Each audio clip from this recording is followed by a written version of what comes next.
Walk down any busy street, sit in any coffee shop, or scroll through any social feed. The ink is everywhere.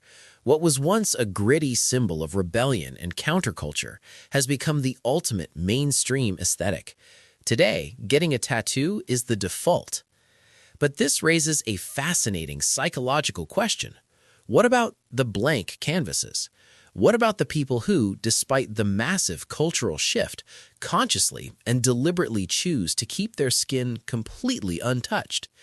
It is easy to assume they are just traditional, conservative, or afraid of needles, but cognitive psychology reveals a much deeper, more complex framework behind the absolute refusal to get inked. The first major psychological driver is the concept of a fluid identity.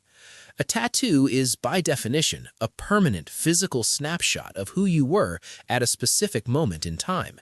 It locks a belief, a passion, or an aesthetic into your biology. But people who actively refuse tattoos often possess a highly fluid sense of self. They view their identity as a constant work in progress.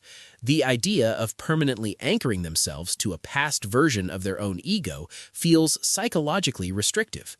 They simply don't want the them from 10 years ago making permanent visual decisions for the them of tomorrow.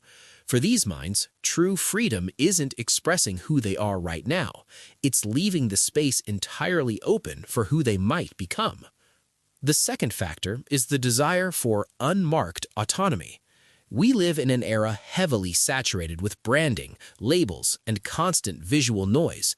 Everyone is loudly broadcasting their traumas, their triumphs, and their tribal affiliations directly on their skin.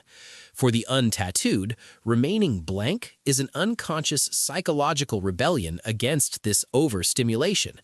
It is a profound desire to maintain a state of biological neutrality. To them, the body isn't a billboard, a public diary, or an art gallery. It is simply the quiet vessel that carries them. In a world where everyone is screaming for attention through physical modification, choosing absolute visual silence is its own radical form of self-ownership. Then there's the analytical side of the brain, cognitive future-proofing. This has nothing to do with a fear of pain. It is about a highly active prefrontal cortex mapping out long-term variables. And if this video made you see people a little differently, make sure to like, share, and subscribe for more deep psychological insights. Because sometimes the loudest people express themselves with ink, and sometimes the quietest people express themselves with silence. Stay thoughtful, stay aware, and I'll see you in the next video.